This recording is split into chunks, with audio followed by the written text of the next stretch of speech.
I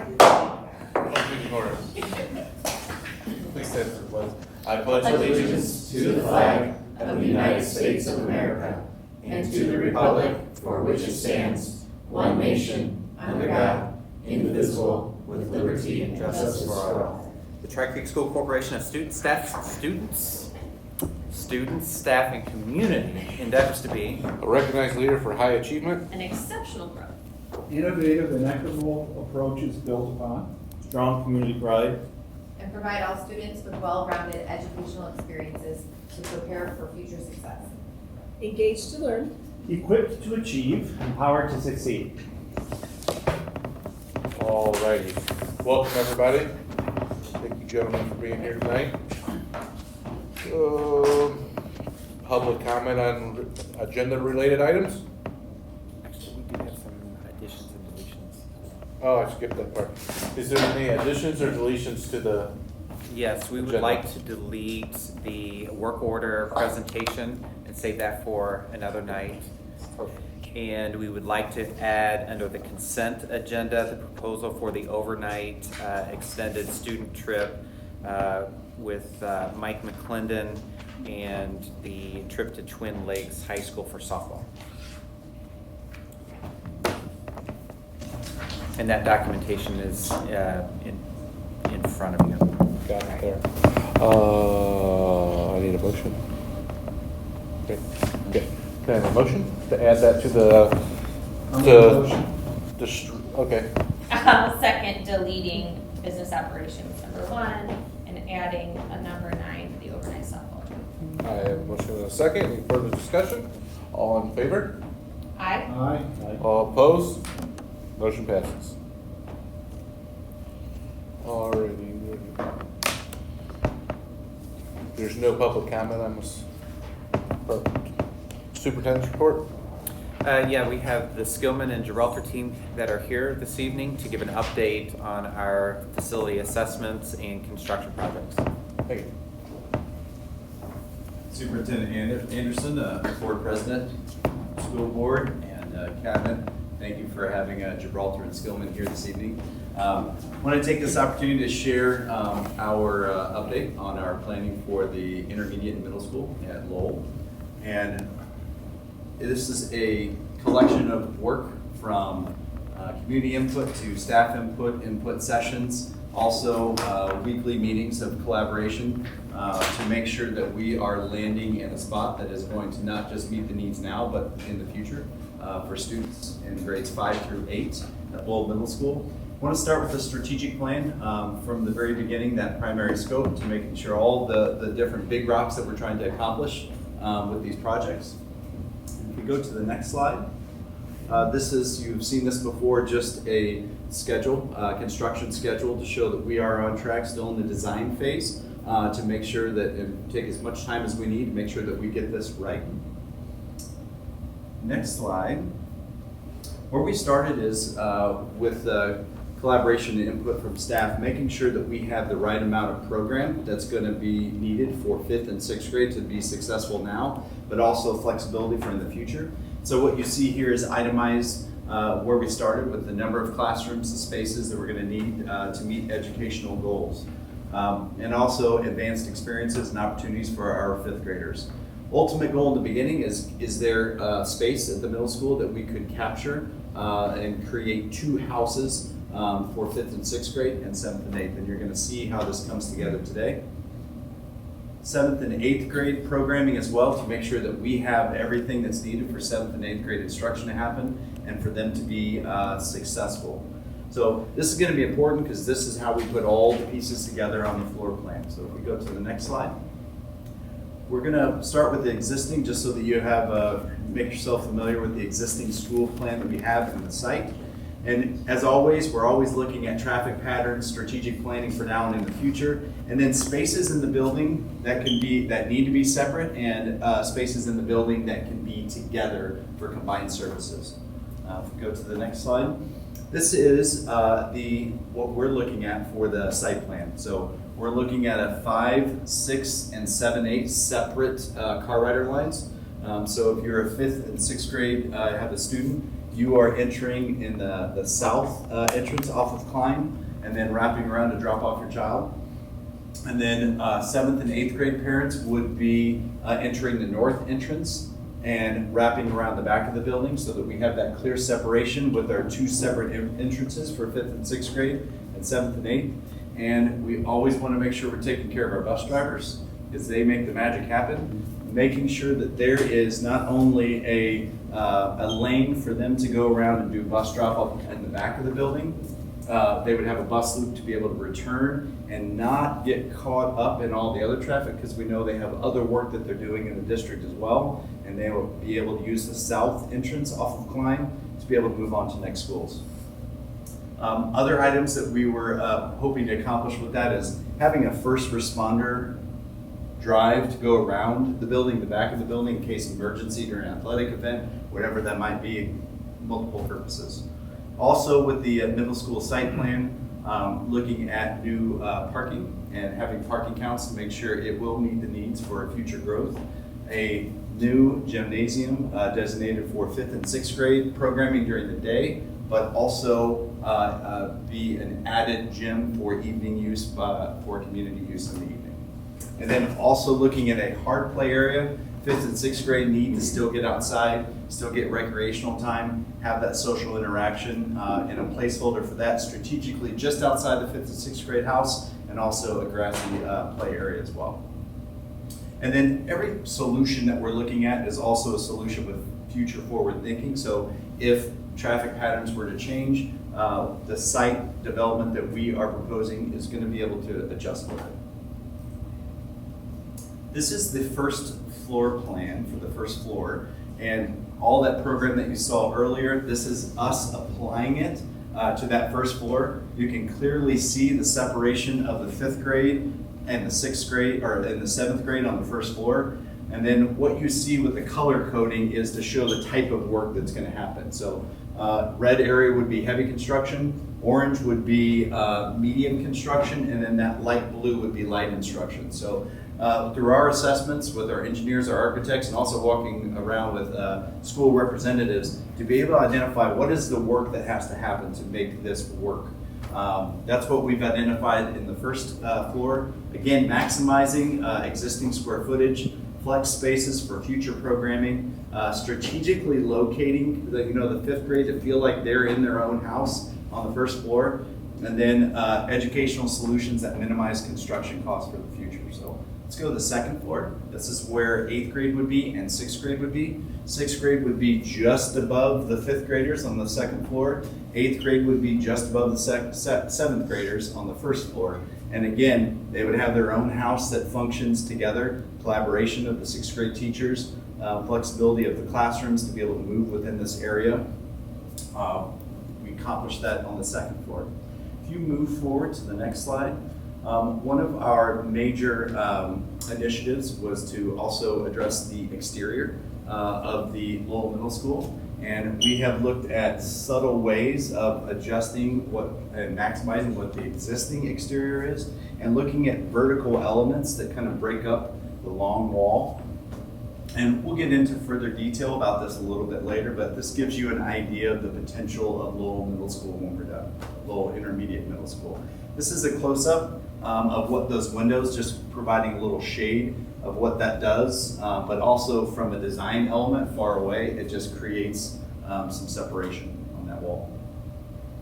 Want you to be aware of the preliminary planning that's underway. This is all the work that's happening behind the scenes in between the meetings, but the Intermediate School Planning Committee that's already launched and underway, it meets regularly by visiting other intermediate schools, meeting with principals and superintendents that have intermediate schools, making sure that we're putting our best thought leadership together for solutions.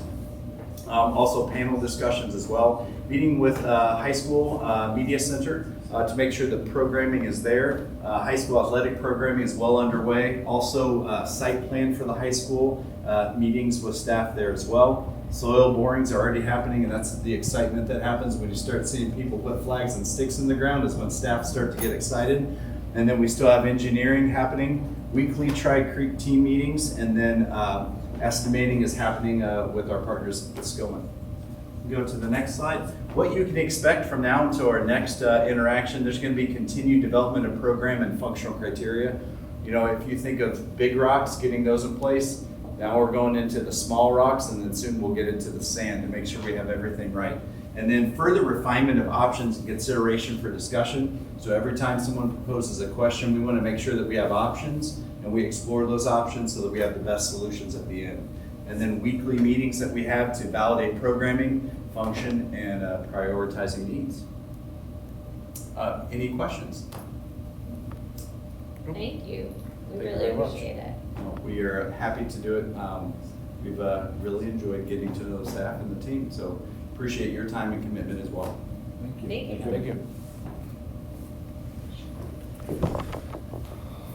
Alrighty. That's it? That's it. Alrighty. Board member report?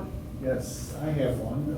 I'm a board member of the Northwest Indiana Special Education Co-op, and last night we had our board meeting. I just want to remind the board that Maryville will be pulling out of the NICEC next year, I believe. And there was a lot of things on the agenda, but things relative to Tri-Creek is the personnel report. We have Jordan Marzano, who was mild intervention teacher at the middle school. She's resigning effective June 5th at the end of the year. And then Catherine Zawacki, paraprofessional at Lowell Middle School, will be resigning at the end of the year, June 2nd. And then we have two appointments replacing them. Janice Anstead, early childhood teacher at Lowell Middle School, effective August 1. And then Connie Huseman, paraprofessional at Oak Hill, will be effective March 15th, so she's already here. Okay. And then we also hired Marcia Horn as the new executive director, which will be effective July 1, and she's replacing the current executive director, Jane Weinkoff. In addition to that, I was handed, as was all the other school districts in NICEC, a resolution that is an annual event, I understand, that concerns alternative service agreements with the Indiana Department of Education and the private educational agencies, us. This needs to be on the agenda for the next board meeting, and then we need to approve it next year, or next month at the next board meeting. Okay, so I'll hand that to you. That's all that I have. Thank you. Anybody else? I can talk just a little bit about the LIS committee that we have been meeting, and we did just have a meeting yesterday to recap our visits. We visited two different schools, LaPorte and Kessling and Riverside. Yeah, and Riverside, yeah. And then we had Doolin come to us and talk to us, different approaches, and it was really great to get all the information of the different approaches and the way that they do things, and from their schedule to their staffing to the layout, a lot of really great information. It just helps us as a committee move forward with, you know, the planning and procedures that we want to see in our building. Thank you. Anybody else? Alright, moving on. Regular business consent items. Number 1, approve the minutes of the meeting held on Thursday, March 23rd, 2023. I'll make a motion. One second. I have a motion and a second. Any further discussion? All in favor by saying aye. Aye. All opposed, same side. Motion passes. Oh wait, I was supposed to say nay. but Yes, you are. Forgot But to change we'll that. digress. Number 2, approve the payroll and claims. I'll make a motion to accept the payroll and claims. Second. I have a motion and a second. Any further discussion? All in favor by saying aye. Aye. All opposed, say nay. Motion passes. Personnel, approve the personnel report dated Thursday, April 13th, 2023. I'll make the motion. I'll second. I have a motion and a second. Any further discussion? All in favor by saying aye. Aye. All opposed, say nay. Motion passes.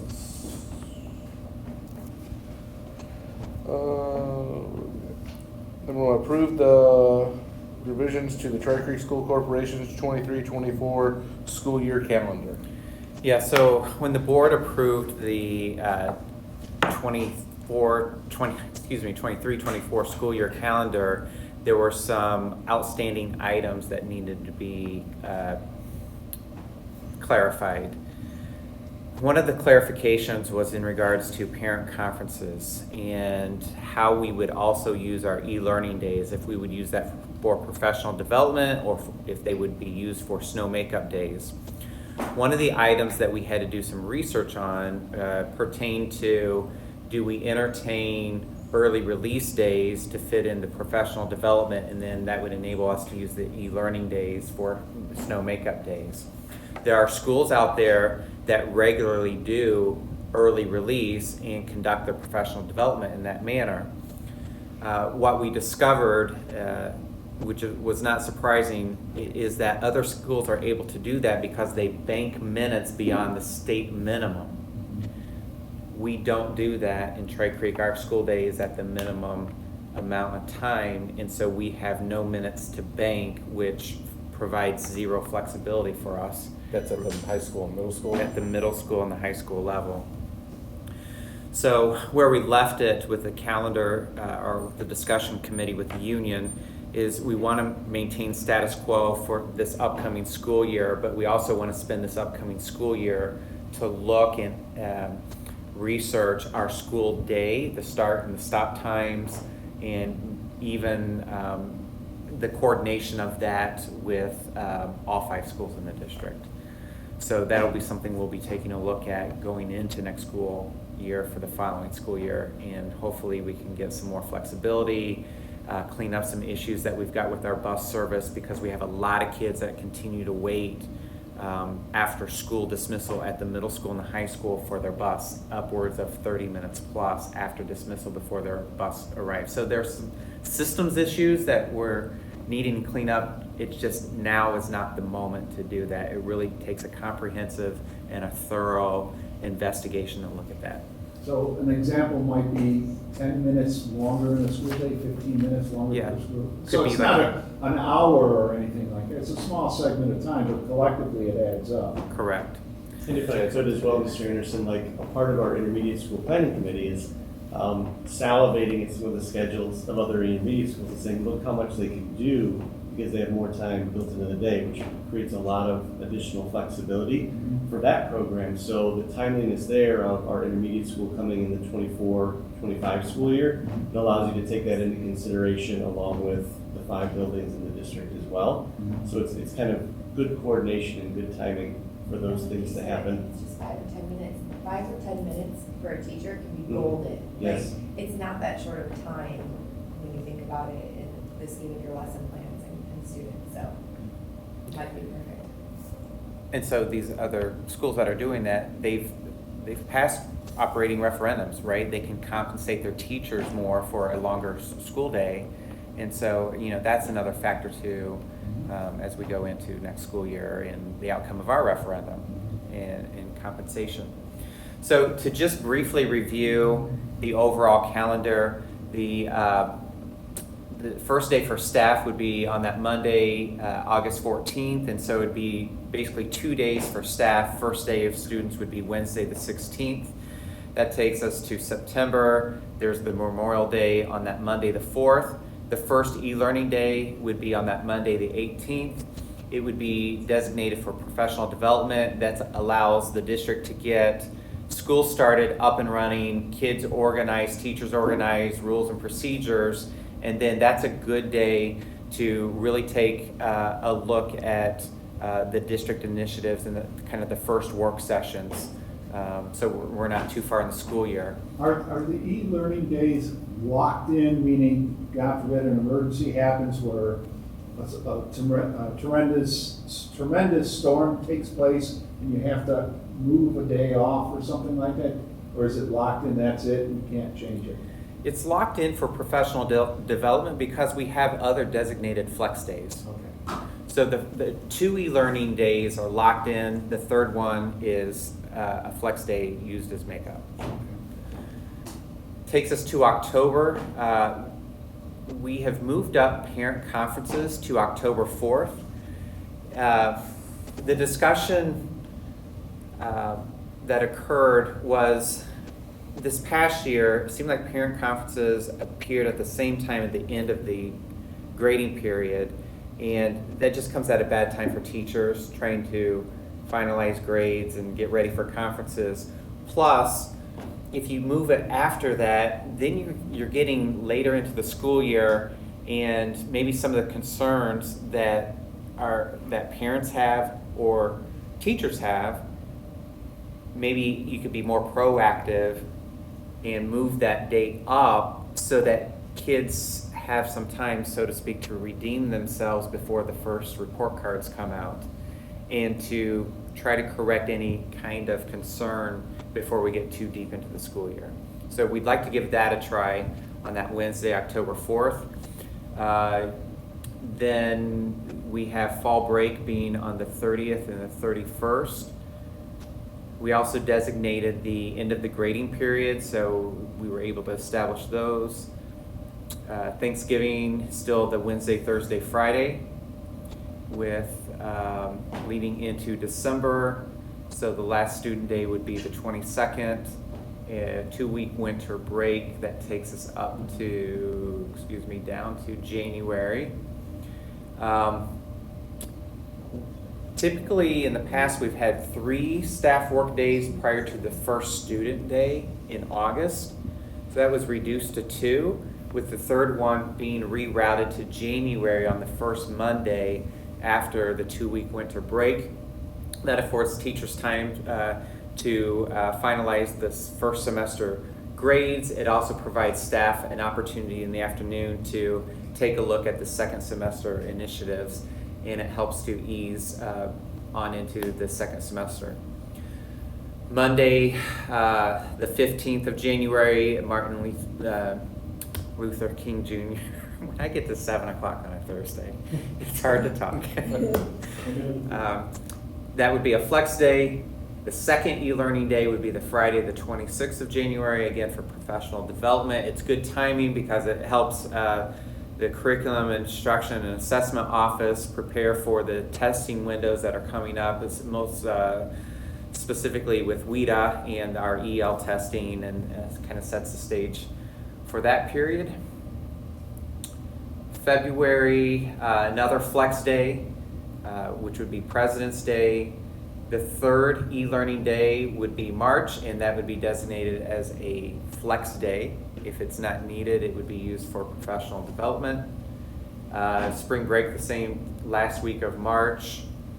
And April 1st, the Monday after Easter, is designated a flex day with the end of the school year on May 30th. We also established the back to school nights. You can see that Lake Prairie, Oak Hill, and Three Creeks are on August 14th, the day before the first day of students. And we're wanting to try this year with the middle school and the high school to delay the back to school night until after kids start, they get their schedules. If there's any schedule changes, those are put in place. And then we want to take a look at a format of kids actually running their schedule with the parents. So we're exploring that. With that scenario, we would still open up our school buildings prior to school starting, that kids could come in, find their locker, walk their class schedule, get acquainted. But for the parent, we want to make sure the class schedule's solidified and they know who their teachers are, they've gotten acquainted, and delay that after the start of the school year. There are several schools that do that. Tends to work. We want to try the model and see how it goes. So sort of like a open house for the middle school and high school, like 6th graders to work out their lockers and things prior to school starting. Yep, But actually meeting the teachers and doing that whole thing. would be on the back to school night. So no teachers would have to be present at the middle school and high school the day before school or whatever, the open house day? Correct. It's like we would open our buildings. You have your schedule. You can find room 25. Oh, my second period is in room 46. And be able to just spend the time in the building, spend as long as you want. It's not timed. Find out where your locker is. So what about, purchasing locks and picking up gym and devices and all of that. Does that happen at open house night then? I think or- those are the details to be figured out. Sometimes you can do that on the first student day if it doesn't entail purchasing and having if there are new computer devices. Those are details we would work out. I imagine the two options would be you could come and pick it up, and if you don't, then you get it on the first day of school.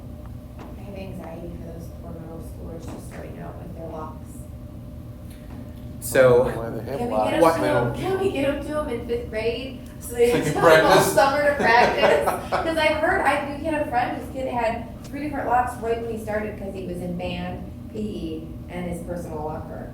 And so that was a killer for him, and he had it written on his shoes, he had it written on his hands. You know, it's a lot. so I can tell you as a former middle school principal, we always actually did do that. We sent sets of lock down to the 5th grade at the end of the year. We can certainly do that here. It's just when I'm not in that role Yeah. anymore, I don't think about it. So, absolutely. Practice on a lot. It's a big deal. It's a big deal. I still have nightmares sometimes about when I forgot my combo, even in high school. Really? Yeah, but Yes. now they have And a cell lot phones, of they people just I punch talk that to stuff have.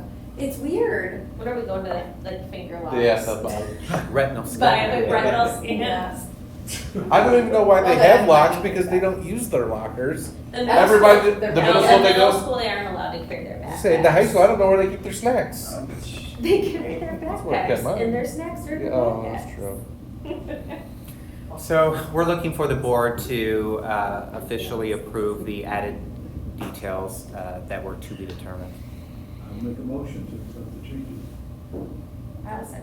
I have a motion and a second. Any further discussion? All in favor by saying aye. Aye. All opposed, say nay. Motion passes. Alrighty, consent items. I'm gonna do this one first. Approve I wrote the, that as number 9. what? Nothing. We'll reroute it to number 0. I'm gonna do it first. Right. Number half. Approve the proposal of the overnight student trip to Twin Lakes for the, I don't have a sentence read, so I'm making it up. For the softball tournament at Twin Lakes. May 5 through May 6. There it is, May 5th through May 6th. I'll make the motion to approve the overnight softball trip. One second. I have a motion and a second. Any further discussion? All in favor? All right. Aye. All opposed, say nay. Motion passes. Are they all donations? Alrighty. Number 1, accept a donation from Don and Beth Bales of Lowell, Indiana, in an amount of $750 to help fund the Lowell High School Hall of Fame induction. Number 2, accept a donation from John T. Cotell of Chicago, Illinois, an amount of $500 to help fund the Lowell High School welding program. Number 3, accept a donation from the Vitamos Incorporated of East Chicago, Indiana, in the amount of $250 to help fund the Lowell High School welding ECA program. Number 4, accept a donation from the GRCC GRPO of Griffith, Indiana, in the amount of $350 to help fund the Lowell High School Red Devils Manufacturing ECA program. Number 5, accept a donation from the Lake Prairie Elementary School PTO in an amount of $71.92 to help pay for the field day ribbons. Number 6, accept a donation from the Lake Prairie Elementary School PTO in an amount of $514.79 to help fund the Lake Prairie Elementary School Math Bowl. Number 7, accept the donation from the Lake Prairie Elementary School PTO in the amount of $500 to help fund the Lake Prairie Elementary School 5th grade fling. Number 8, accept a donation from the anonymous donor in the amount of $20 to help offset negative student meal charges at Lake Prairie Elementary School. I'll make a motion to accept all 8 donations. Second. I have a motion and a second. Any further discussion? All in favor by saying aye. Aye. All opposed say nay. Motion passes. Public comment for non-related items. The next meeting will be held Thursday, March 27th. April 27th. April Don't get 27th. You're off, man. It's been a long day. Anything else from anybody? Nope, we're good. Motion, Meeting.